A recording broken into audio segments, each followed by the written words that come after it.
और अब बात सुशांत केस की। सुशांत केस में हर रोज नए दावे, नए आरोप, नए गवाह, नई जांच सामने आ रही है। हर जांच, हर आरोप की सुई एक ही ओर इशारा कर रही है और वो है रिया चक्रवर्ती।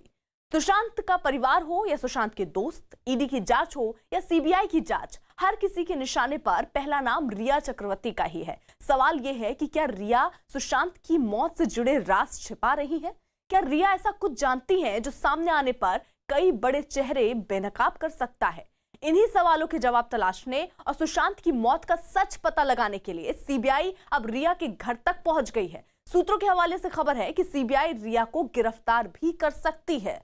सुशांत केस में कई अहम चेहरों से पूछताछ के बाद अब सीबीआई रिया चक्रवर्ती से पूछताछ करने वाली है। रिया से पूछताछ करने के लिए सीबीआई की टीम मुंबई में डीआरडीओ गेस्ट हाउस से निकल चुकी है और किसी भी वक्त रिया के जुहू वाले घर पर पहुंच सकती है। बताया जा रहा है सीबीआई की टीम रिया से पूछताछ करेगी और जरूरत पड़ी तो रिया को गिरफ्तार भी किया जा सकता है। सीबीआई की एक टीम कूपर अस्पताल भी पहुंची, जहां सुशांत के शव का पोस्टमार्टम करने वाले डॉक्टरों से भी पूछताछ की जा रही है। वहीं सुशांत की मौत के वक्त उनके फ्लैट में मौजूद सिद्धार्थ पिठानी से लगातार छठे दिन भी पूछताछ की जा रही है। पिठानी से सीबीआई दफ्तर में ही पूछताछ की जा रही है, तो लगातार पिठानी से भी पूछताछ हो रही है। और अब जो जानकारी मिल रही है कि दो टीमें गठित की गई हैं और ये एक टीम जो है वो कूपर अस्पताल, जहां पर सुशांत का पोस्टमार्टम हुआ, वहां पर एक टीम पहुंची है और एक टीम रिया के घर के लिए निकल चुकी है। विवेक हमारे साथ, हमारे सहयोगी इस वक्त जुड़ चुके हैं। विवेक, क्या जानकारी मिल रही है? क्या एक टीम जो दूसरी टीम जो कूपर अस्पताल नहीं गई है, दूसरी टीम क्या रिया के घर ही पहुंच रही है? और आज क्या रिया से पूछताछ हो सकती है, उनकी गिरफ्तारी हो सकती है? अर्पिता, देखिए, जो सीबीआई सूत्र हैं वो बता रहे हैं कि ग्राउंड पूरी तरह से तैयार किया जा रहा है। सबसे पहले कि सीबीआई कोई भी गलती नहीं करना चाहती है, इसलिए जो सुशांत सिंह राजपूत की खुदकुशी हुई थी उसमें जो आई विटनेस है उन सभी का लगातार 5 दिनों से स्टेटमेंट लिया जा रहा है। रिक्रिएशन 2 बार हो चुका है और इसी के बाद माना जा रहा है कि सीबीआई की एक टीम किसी भी वक्त रिया के घर पहुँच सकती है। इस समय हम जुहू में खड़े हैं, रिया का प्राइम रोज अपार्टमेंट है और इसी के फर्स्ट फ्लोर पर रिया अपने पूरे परिवार के साथ रह रही है। और बताया जा रहा है कि सीबीआई की टीम जो डीआरडीओ से निकली है वो किसी भी वक्त यहाँ पर आ सकती है, क्योंकि जो उनकी जो पूछताछ थी, जो ग्राउंड लेवल की तैयारी थी, वो लगभग पूरी हो चुकी हैं। और इस पूरे मामले में रिया चक्रवर्ती और उनके पिता, उनकी माँ, उनके भाई सभी आरोपी हैं, उनसे पूछताछ सकती है। यहाँ पर इनके सिक्योरिटी गार्ड्स हैं, उनसे हम बात करने की कोशिश करते हैं। ये बताइए कि रिया के घर में अभी कौन कौन है वहाँ पर? वहाँ पर अभी देखा हूँ नहीं। तब तो जो है वो पूरा परिवार ही रहता है। पूरे परिवार रहते हैं यहाँ पर? हाँ। तो कौन से फ्लोर पे रहते हैं वो लोग? 101 में। तो यहाँ पे कोई टीम आई थी, पुलिस की कोई टीम आई थी? अभी हमारे सामने मंदिर में नहीं आए। आपके सामने नहीं आई थी? लेकिन पूरा परिवार अभी घर पे ही है? हाँ, रहता ही है। अभी घर पे है। ओके, कौन कौन लोग हैं उसमें, कुछ बता सकते हैं आप? नहीं, ये हम नहीं देखा। देखा आपने? हाँ। तो अर्पिता, देखिए, जो यहाँ के सिक्योरिटी गार्ड्स हैं वो जैसा बता रहे हैं कि पूरा परिवार अभी भी बिल्कुल विवेक, देखिए आप नजर बनाए रखिए, पल पल के अपडेट हम आपसे लेते रहेंगे। इस बीच ईडी ने रिया की दोस्त जया साहा को पूछताछ के लिए समन भेजा है। जया साहा रिया चक्रवर्ती की मैनेजर श्रुति मोदी की दोस्त हैं। इसके अलावा श्रुति मोदी सीबीआई की एफआईआर में आरोपी भी हैं। जया साहा का नाम रिया चक्रवर्ती की चैट से सबसे पहले सामने आया, जिसमें वो ड्रग्स के बारे में रिया से बात कर रही हैं। इसी के बाद अब ईडी ने उन्हें पूछताछ के लिए बुलाया है। ईडी ने रिया के डिलीट किए गए व्हाट्सएप चैट फॉरेंसिक जांच के जरिए हासिल किए, जिसमें ड्रग्स का जिक्र है और जया साहा की इस पूरे मामले में भूमिका संदिग्ध है। दरअसल सुशांत केस में ड्रग्स का एंगल किसी और से नहीं बल्कि रिया चक्रवर्ती के फोन से मिले हैं। ईडी को रिया के फोन से डिलीट की गई कुछ व्हाट्सएप चैट मिली है, जिसमें रिया ड्रग्स के बारे में बात कर रही है, जिसके बाद दावा किया जा रहा है कि रिया का ड्रग्स माफियाओं से भी संबंध रहा होगा। रिया के फोन से 25 नवंबर 2019 की एक व्हाट्सएप चैट मिली और ये वो समय था जब रिया सुशांत के साथ मुंबई के वाटरस्टोन होटल में रुकी थी। इस चैट में जया साहा, जो कि श्रुति मोदी की दोस्त हैं, रिया को लिखती हैं, जया ये कहती हैं कि मैंने उससे यानी श्रुति से कोऑर्डिनेट करने के लिए कहा है, उम्मीद है मददगार होगा। जिसके जवाब में रिया लिखती हैं, थैंक यू सो मच। जिसके बाद जया सारा जवाब देती हैं कि नो प्रॉब्लम, उम्मीद है कि ये मददगार होगा। इसके अलावा जया लिखती हैं, चाय, कॉफी या पानी में 4 बूंद डालो और उसे पीने दो, असर देखने के लिए 30 से 40 मिनट रुको। यहाँ पर उससे मतलब सुशांत हो सकता है। जिसके बाद रिया इसके जवाब देते हुए लिखती हैं कि मुझे खुशी हुई कि तुमने ये भेजा। कुछ देर बाद जया फिर पूछती हैं क्या इससे कोई मदद मिली, तो रिया लिखती हैं हाँ, उसे कुछ हद तक शांत कर दिया है, लेकिन दिन में एक बार ही। इस चैट में एक जगह जया लिखती हैं कि CBD ऑयल भी वाटर स्टोन भेज रही हूं। जिसके बाद रिया जय साहा को लिखती हैं कि बहुत शुक्रिया। इसके बाद जया फिर जवाब देती हैं कि मेरे ऑफिस का लड़का वाटर स्टोन पहुंच गया है। इसके अलावा इसी साल 17 अप्रैल का भी रिया का एक व्हाट्सएप चैट सामने आया और इस व्हाट्सएप चैट में भी ड्रग्स की बात कही गई। लेकिन ये बातचीत मिरांडा सुशी से हो रही है। इसमें मिरांडा सुशी रिया चक्रवर्ती को लिखते हैं कि हाय रिया, स्टफ लगभग खत्म हो चुका है, क्या हम ये शौवी के दोस्त से ले सकते हैं, लेकिन उसके पास सिर्फ हैश और बड है। इसके अलावा 8 मार्च 2017 का रिया का एक व्हाट्सएप चैट भी ईडी को मिला, जिसमें किसी गौरव आर्या से बात हो रही है।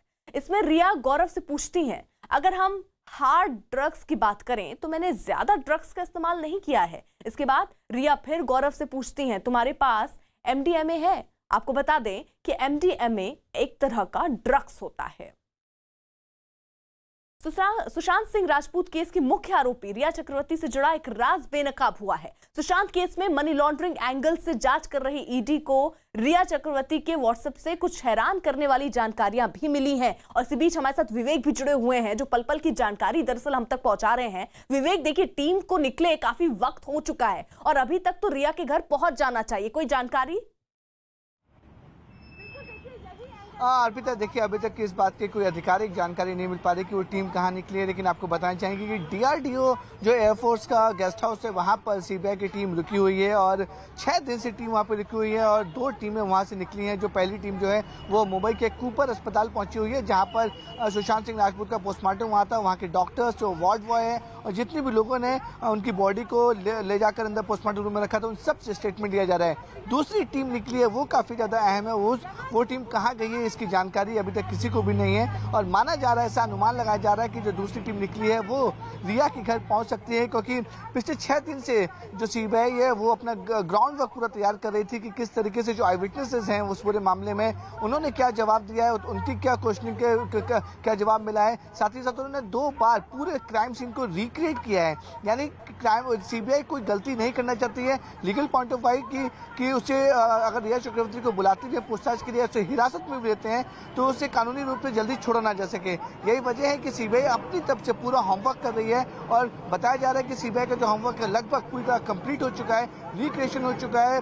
जो आई विटनेस है उनकी कम से कम 6 दिन से लगातार उनकी पूछताछ की जा रही है, उनका स्टेटमेंट लिया जा रहा है। तो कभी भी CBI की टीम प्राइम रोज अपार्टमेंट जहाँ पर रिया रहती है वहाँ पे आ सकती है और उनके परिवार वालों समेत उन्हें हिरासत में लेके पूछताछ कर सकती है। अर्पिता, विवेक, आप नजर बनाए रखिए। वहीं सुशांत सिंह राजपूत केस की मुख्य आरोपी रिया चक्रवर्ती से जुड़ा एक राज बेनकाब हुआ है। सुशांत केस में मनी लॉन्ड्रिंग एंगल से जांच कर रही ईडी को रिया चक्रवर्ती की व्हाट्सएप से कुछ हैरान करने वाली जानकारी मिली है, जिसमें रिया और एक कथित ड्रग डीलर की बातचीत का पूरा कच्चा चिट्ठा दर्ज है। और अब इस जानकारी में सामने आने के बाद मुंबई पुलिस की तफ्तीश पर सवालिया निशान भी लग रहा है, क्योंकि 67 दिन की तफ्तीश के बाद भी मुंबई पुलिस इस केस में एक भी सुराग नहीं जुटा पाई।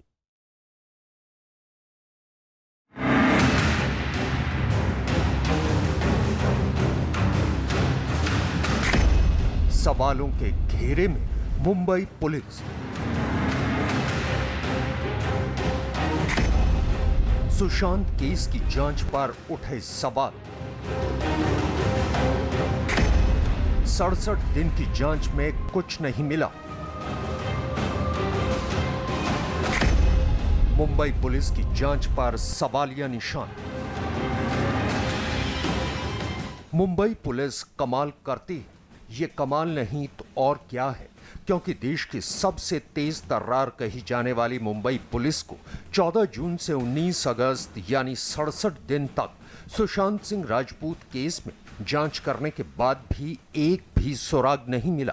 ये मुंबई पुलिस का ही कमाल था कि जब बिहार पुलिस सुशांत केस की तहकीकात के लिए आई तो मुंबई पुलिस ने सहयोग नहीं किया। केस की जांच के अधिकार क्षेत्र का मामला सुप्रीम कोर्ट तक पहुंच गया। तमाम दलीलों को सुनने के बाद देश की सर्वोच्च अदालत को यह कहना पड़ा कि मुंबई पुलिस ने सुशांत सिंह राजपूत केस में जांच की ही नहीं, बल्कि उसने तो सिर्फ इंक्वायरी की है। यानी देश की सर्वोच्च अदालत ने भी ये माना कि मुंबई पुलिस ने सुशांत सिंह राजपूत की मौत के मामले की जांच में कोताही बरती है।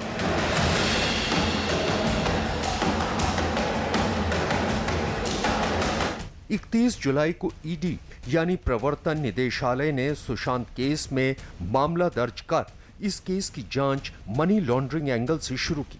और कमाल देखिए कि जो काम मुंबई पुलिस मुंबई में रहते हुए 67 दिन में नहीं कर पाई, वो काम ईडी ने 1 अगस्त से 26 अगस्त तक कर दिखाया। जांच मनी लॉन्ड्रिंग की हो रही थी, लेकिन जांच के दौरान रिया चक्रवर्ती के रिश्ते मुंबई के ड्रग डीलर्स के साथ होने की बात सामने आई। ईडी को रिया के व्हाट्सएप चैट मिले, जिसमें वो एक ड्रग डीलर से ड्रग्स के बारे में बात कर रही हैं। इनमें 2017, 2019 और 2020 के चैट शामिल हैं। रिया ने इन व्हाट्सएप चैट को डिलीट कर दिया था। उस एफआईआर में परिवार की तरफ से था कि ओवर ड्रगिंग किया जा रहा है। हमने वर्ड इस्तेमाल किया ओवर ड्रगिंग। ओवर ड्रगिंग का मतलब परिवार उस समय तक यही समझ रहा था कि ये प्रिस्क्रिप्शन ड्रग है, कि आप किसी साइकेट्रिस्ट के पास ले जाइए, उसने कुछ ड्रग्स बोला, उसको ज़्यादा मात्रा में दे दिए तो मानसिक स्थिति पे बड़ा उसका दबाव पड़ सकता है। लेकिन अब तो जो इस तरह से लग रहा है, ये तो बैन ड्रग है। और अगर बैन ड्रग, जिस तरह से इस चैनल ने खुलासा किया है, अगर ये बैन ड्रग पड़ा है इनको, और वो भी इस तरह से पड़ा है जिस तरह से उन्होंने किया है, तो बहुत ही गंभीर मामला है। कमाल तो इस बात का है कि मुंबई पुलिस को अपनी जांच के दौरान ये सब कुछ नजर नहीं आया। वैसे भी तो मुंबई पुलिस की तफ्तीश का दायरा हिंदी फिल्म इंडस्ट्री में फैले भाई भतीजावाद को लेकर था। मनी लॉन्ड्रिंग और ड्रग्स तो कभी उसकी तफ्तीश का हिस्सा थे भी नहीं। अब मुंबई पुलिस के इसी रवैये पर गंभीर सवाल उठ रहे हैं। इसमें तो कोई दो राय नहीं है कि मुंबई पुलिस किसी तरह से रफा दफा करना चाह रहा था। उसने सोचा था कि पब्लिक मेमोरी शॉर्ट होती है, कुछ दिन इस तरह से इंक्वायरी को बड़े बड़े लोगों को बुलाएंगे, मीडिया में बात चलती रहेगी और वो जो है मामला दबा देंगे। लेकिन ना परिवार छोड़ा है, ना सुशांत के फैंस छोड़ रहे हैं पूरे विश्व में। तो इसलिए बहुत जल्दी मामला खुलासा होगा और ये मुंबई पुलिस की जो सारी एफर्ट थी, अब उस पर पानी फिर गया, क्योंकि अब तो सुप्रीम कोर्ट ने सीबीआई को इसको दे दिया। अब सबसे बड़ा कमाल तो ये है कि सुशांत सिंह राजपूत की मौत की इंक्वायरी कर रही मुंबई पुलिस के अफसर और सुशांत केस के इन्वेस्टिगेशन ऑफिसर भूषण बिलनेकर ही सीबीआई की जांच के दायरे में हैं। उनके अलावा सुशांत केस की जांच में शामिल मुंबई पुलिस के एक और अफसर को सीबीआई ने पूछताछ के लिए बुलाया है। लेकिन ऐसा नहीं है कि मुंबई पुलिस ने 67 दिन के दौरान कुछ नहीं किया। मुंबई पुलिस ने सुशांत सिंह राजपूत केस में 300 घंटे की पूछताछ में 56 लोगों से सवाल जवाब किए, लेकिन बावजूद इसके मुंबई पुलिस को सुशांत सिंह राजपूत केस में एक भी सुराग नहीं मिला। सुशांत सिंह राजपूत की मौत की मिस्ट्री के मामले में मुंबई पुलिस पर काफी ज्यादा फजियत हो चुकी है। इस पूरे मामले में मुंबई पुलिस पर शुरू से ही सवालिया निशान खड़े हो रहे थे। सुप्रीम कोर्ट ने भी अपने फैसले में यह कह दिया है कि इस पूरे मामले में मुंबई पुलिस जांच कर ही नहीं रही थी। अब ईडी और सीबीआई की जांच में हर रोज कई रात से पर्दे उठ रहे हैं। ऐसे में मुंबई पुलिस की जांच पर सवाल उठना अब लाजमी है। मुंबई पुलिस का एक और कमाल देखिए कि सुशांत की मौत के बाद उसने रिया चक्रवर्ती को शवगृह में जाने की इजाजत दी थी। अब सुशांत केस में महाराष्ट्र राज्य मानवाधिकार आयोग भी हरकत में आया है। महाराष्ट्र राज्य मानवाधिकार आयोग ने इस मामले में कूपर अस्पताल और मुंबई पुलिस को नोटिस भेजा है। राज्य मानवाधिकार आयोग ने पूछा है कि आखिर रिया चक्रवर्ती को शवगृह में जाने की इजाजत क्यों दी गई। राज्य मानवाधिकार आयोग ने यह भी पूछा है कि आखिर किस नियम के तहत रिया को शवगृह में जाने की छूट दी गई। सुशांत सिंह राजपूत केस में ईडी और सीबीआई की लाइन ऑफ इन्वेस्टिगेशन के बाद इस केस के बेनकाब होते कई अहम पहलू वाकई इस ओर इशारा कर रहे हैं कि मुंबई पुलिस चाहती तो ये तमाम राज वो खुद बेपर्दा कर सकती थी। अब आलम यह है कि मुंबई पुलिस के इसी रवैये पर सवालिया निशान लगा है। शायद यही वजह थी कि सुशांत के पिता के सिंह ने सुशांत की मौत की एफआईआर पटना में दर्ज करवाई थी।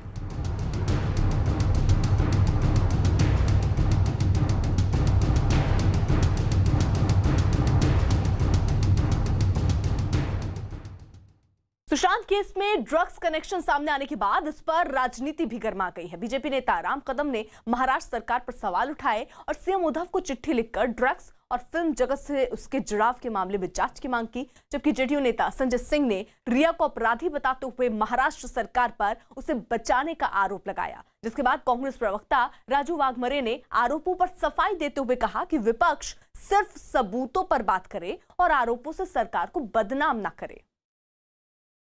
उद्योग जगत के कौन से वे लोग हैं जो ड्रग्स ले रहे हैं? यदि वे ड्रग्स ले रहे हैं तो उन्हें ड्रग्स कौन दे रहा है? कौन माफिया है? खुलेआम मुंबई में अगर ड्रग्स बिक रहा है तो महाराष्ट्र की सरकार कर क्या रही है? गत 2 महीने से महाराष्ट्र की सरकार सुशांत सिंह राजपूत के मामले में केस नहीं दर्ज करना चाह रही थी, ना ही इस मामले को सीबीआई को सौंपना चाह रही थी। क्या मंशा थी? क्या महाराष्ट्र की सरकार उन ड्रग्स माफियों को बचाना चाह रही थी? हम कहे थे कि रिया चक्रवर्ती एक्टर नहीं है, वो उसका क्रिमिनल गैंग है। आज जो व्हाट्सएप चैट आया है उसमें ड्रग माफिया से मिलना, ड्रग डीलर से इनका संबंध, कैसे एक अपने दोस्त को बोल एक ड्रॉप से डालो, उसका मजा देखो क्या है। तो ये क्या साबित करा? अब तो पहले क्रिमिनल गैंग था, अब तो ड्रग माफिया भी है और ड्रग माफिया से इसकी मिली भगत है।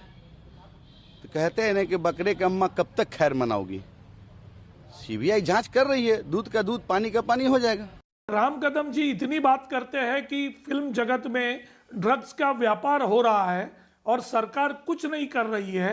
ये बयानबाजी करने के पहले मैं राम कदम जी को ये आह्वान देता हूं कि अगर आपके पास कुछ इसके सबूत हो, आपके पास पुख्ता जानकारी हो तो सरकार के पास आइए, सरकार उसके ऊपर कार्रवाई करेगी। लेकिन हवा में बड़बड़ करना और बिना मतलब के महाविकास आघाड़ी की सरकार के ऊपर टीका करना बीजेपी के नेताओं ने अभी बंद करना चाहिए। सुशांत के दोस्त सिद्धार्थ पिठानी से आज भी सीबीआई ने पूछताछ की और इस दौरान सीबीआई ने ड्रग्स एंगल से भी पूछताछ की। सूत्र बता रहे हैं कि सीबीआई के अधिकारियों ने सिद्धार्थ पिठानी से पूछा कि क्या ड्रग्स का रोजाना इस्तेमाल होता था या फिर पार्टी के लिए लाई जाती थी, ड्रग्स कौन देता था और किस तरह की ड्रग्स होती थी, क्या ड्रग्स सुशांत के स्टाफ नीरज और सैमुअल मिरांडा के जरिए खरीदे जाते थे, क्या खरीदी गई ड्रग्स को सुशांत सिंह राजपूत को भी दिया जाता था, गौरव आर्या को रिया चक्रवर्ती से किसने मिलवाया, ये तमाम सवाल दरअसल उससे पूछे गए। वहीं सुशांत की जिंदगी से जुड़े किरदारों की लंबी फहरिस्त में एक नाम है संदीप सिंह। ये वही संदीप सिंह है जो रिया चक्रवर्ती को कूपर अस्पताल के शवगृह तक लेकर गए थे और सुशांत के अंतिम संस्कार तक मौजूद रहे। लेकिन अब संदीप सिंह के सीडीआर यानी कॉल डिटेल रिकॉर्ड सामने आने के बाद ये बात बेपर्दा हुई कि संदीप सिंह सुशांत केस की जांच कर रहे मुंबई पुलिस के अधिकारियों के संपर्क में थे। सुशांत सिंह राजपूत के दोस्त गणेश भी संदीप पर संगीन आरोप लगा चुके हैं।